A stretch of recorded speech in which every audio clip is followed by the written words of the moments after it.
Dengan cepat ia mengikatkan tali ke mulut serigala yang sedang sekarat. Walaupun ia kelaparan tapi ia tidak membunuh serigala itu. Justru ia menggendongnya berjalan di bukit batu.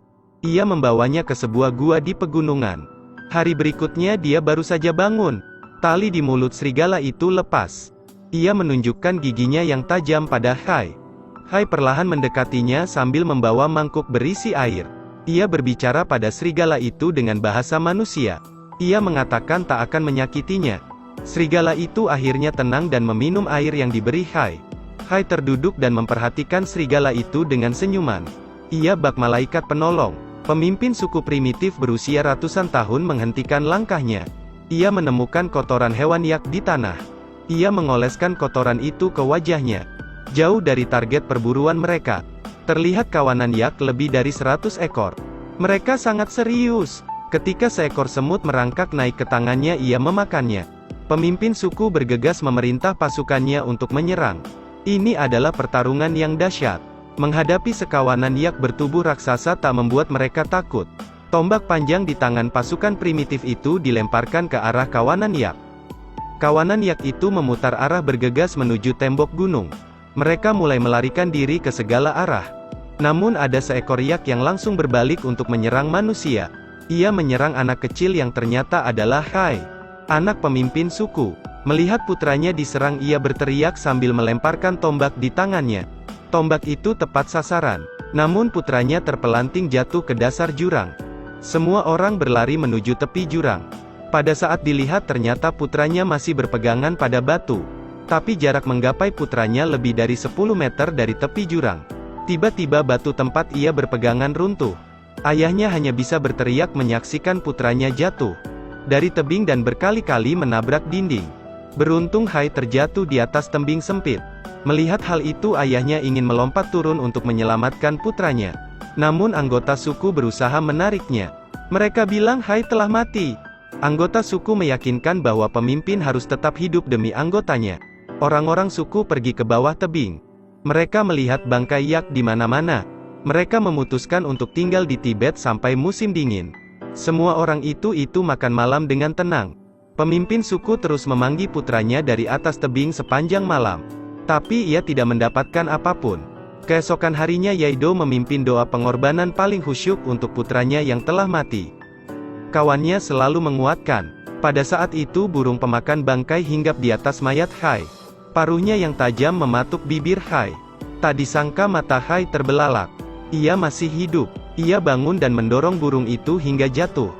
Hai berteriak memanggil ayahnya namun tak ada jawaban. Hai hanya bisa menyeret kakinya yang terluka. Ia perlahan berusaha memanjat tebing. Tetapi tebing itu benar-benar curam. Ia menggantung dengan tangan berpegang pada dinding yang rapuh sendirian. Sambaran petir menyambar di langit. Hujan turun dengan derasnya mengguyur Hai.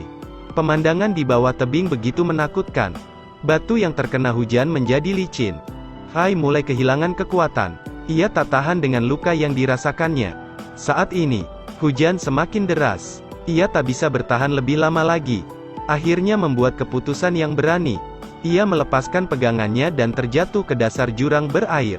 Ia menemukan dirinya terdampar di tanah. Nyeri yang hebat menjalar di kakinya. Siapa sangka ternyata kakinya patah. Ia hanya bisa merangkak dan menyeret kakinya menuju genangan air kotor. Ia meminum airnya dengan banyak. Hai mengistirahatkan tubuhnya yang lelah. Saat ini ia sedang berusaha mengobati kakinya. Setelah menemukan posisi tepat, ia mengikat ranting di kakinya untuk menopang tulang yang patah. Ia adalah orang primitif yang sangat pintar. Dengan susah payah ia berjalan dan akhirnya sampai di atas gunung. Tapi dia putus asa ketika melihat tumpukan batu. Itu tanda ia telah dikira mati. Ia tahu mereka tidak akan kembali untuk menyelamatkannya. Merasa sakit dan sedih, ia menendang bebatuan itu jatuh ke jurang. Dalam penderitaannya, ia hanya bisa terbaring dan menjerit menangis. Tak lama ia mendengar lolongan serigala di belakangnya. Ia berbalik dan melihat seekor serigala ganas mengincarnya. Hai hanya bisa berlari pincang untuk menyelamatkan nyawanya. Di malam hari Hai hanya berani bersembunyi di atas pohon. Satu-satunya makanan adalah cacing yang kurus. Ia curiga serigala akan mengepungnya setelah makan. Benar saja sekumpulan serigala mengejar Hai. Ia berusaha naik ke atas pohon namun kali ini terlambat. Sebelah kakinya digigit serigala.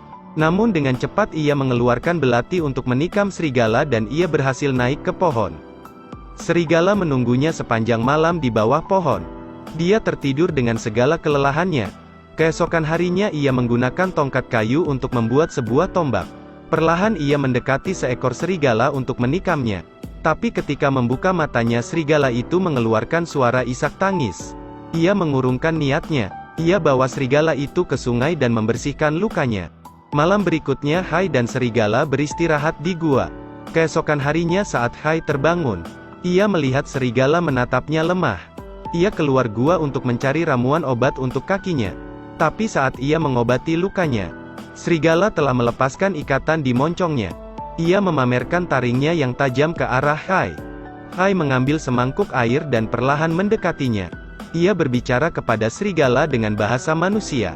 Ia mengatakan tidak akan menyakitinya. Ia memberinya minum dan serigala itu kini tenang. Di mana-mana sepi dan sunyi. Selama itu Hai hanya bisa menemukan serangga untuk dimakan dan bertahan hidup. Serigala terus merasa kelaparan karena hanya memakan serangga berhari-hari.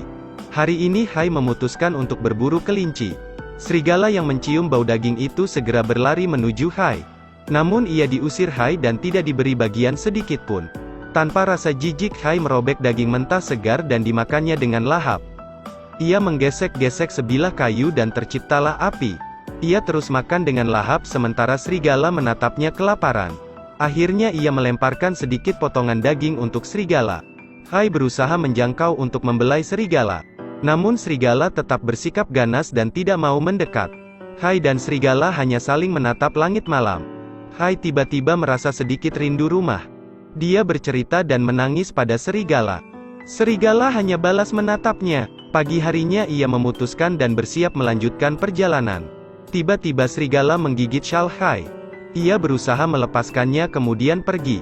Ia tidak tahu harus berbuat apa. Hai harus pergi sendiri. Tapi di perjalanan ia mendapati serigala mengikutinya. Hai berbalik dan mengusir serigala agar ia tidak mengikutinya. Tapi serigala itu sepertinya ingin selalu bersama Hai. Tiba-tiba serigala itu berlari di depan Hai.